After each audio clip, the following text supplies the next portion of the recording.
Alright, so I took everything off today, and that sucker ain't moving at all. This is great. Everything is nice and hard. I mean, I can't flex it at all, so I think putting a motor back on there is going to be totally fine. So what I'm going to do is I'm going to sand this portion out a little bit farther, sand that back a little bit, sand back here, and then, well, I think, yeah, maybe a little bit farther back here. Even though this isn't weight bearing, I still want to get a good seal on it. And then I'm going to lay fiberglass here all the way down over.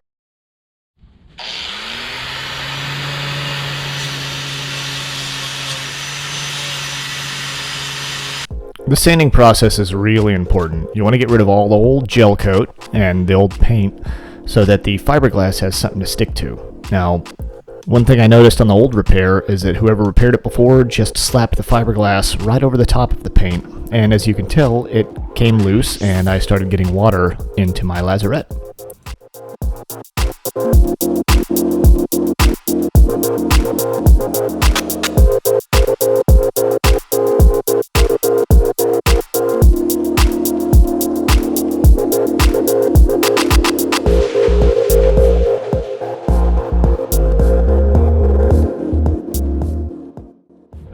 Next step's acetone. Acetone is recommended for cleaning the area because it evaporates really quickly, it doesn't leave a film behind, and it cleans very well. It gets rid of all the little oils that'll stop the fiberglass from sticking properly, and that's not what you want. You want a good clean stick.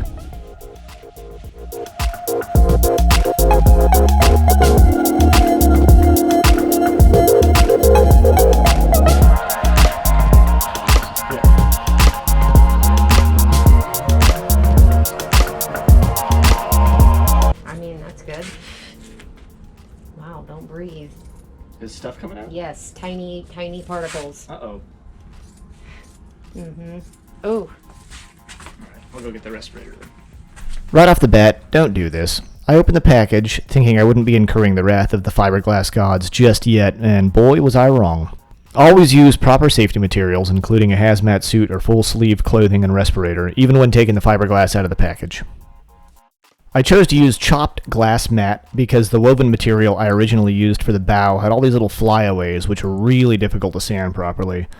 This glass mat was thick too. I purchased it from Boat Owners Warehouse here in Stuart, Florida. I also decided to use Total Boat structural repair epoxy on the inside, which I showed you earlier, and Total Boat epoxy resin, and the Total Boat hardener.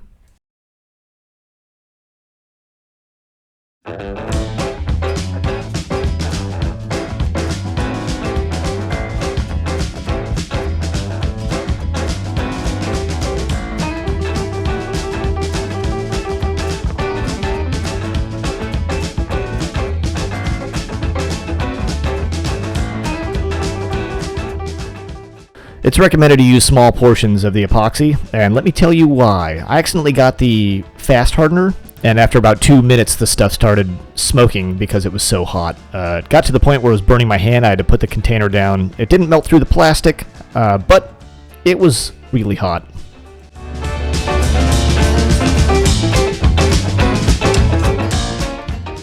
As a tip, what I did was wet the entire surface of the pre-cut fiberglass until it was translucent. Then I picked it up, put it in place, and put more epoxy on. This made the otherwise impossible to work with glass mat pretty pliable, and sticky enough to keep it in place. Once on, you need to work out all the air bubbles while you apply more resin. And it is a sticky, sticky mess. Make sure and wear gloves.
So, this is the final product.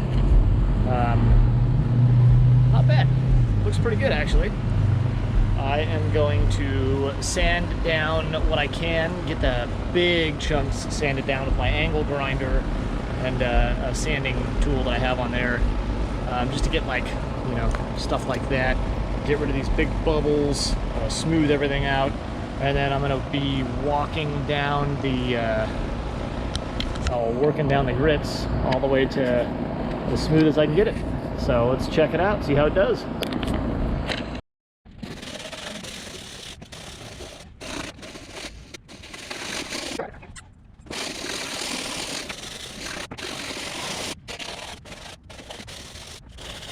Making sure you get down to a glass finish is pretty important. We had a few bumps and every single little bit was visible. So yeah, if it takes 4 hours, takes 10 hours, make sure and do it.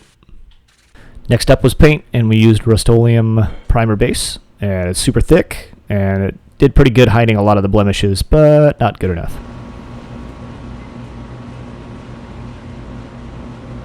Alright, so while the paint is drying, I'm not just going to sit and watch it. That's cliche. I'm going to get the boat, or the motor working. So, what have I done? I went and bought a new tank, because the other one had stuff floating about in it, lots of junk. I mixed it with the stupid 2-cycle stuff. I gotta get a new motor.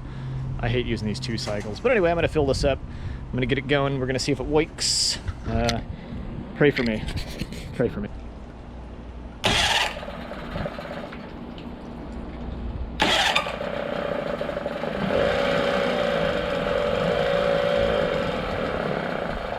Let me tell you, this piece of crap worked for about an hour that day. It started up right away, and it worked great. And you know what? It didn't start the next day, no matter what I did. I cleaned the carb, I checked the fuel, I checked the fuel lines, I checked everything. So I broke down, and I gave up. Oh, yeah. Look at this bad boy. Okay. If you like these videos, thanks for hanging around and watching. You could like and subscribe. I spent a lot of time in front of this computer trying to get them right. And let me tell you, I'm studying for my master's, and it's finals week. And having to replace the transom was a lot of pain and effort. We just got the boat into the slip. I didn't even videotape it. We almost lost the brand new motor because I was heeling way over on some beautiful sailing. And the motor came loose, and I think it's partly because I put the motor on without letting that paint heal up all the way. It's supposed to sit for like a month, and I gave it about 4 days. So, yeah, we'll see you guys next time. Once again, $1,000,000 would be great, or just, you know, give me a thumbs up. I'll talk to you guys soon. You're all great, and thanks for the support. Goodbye.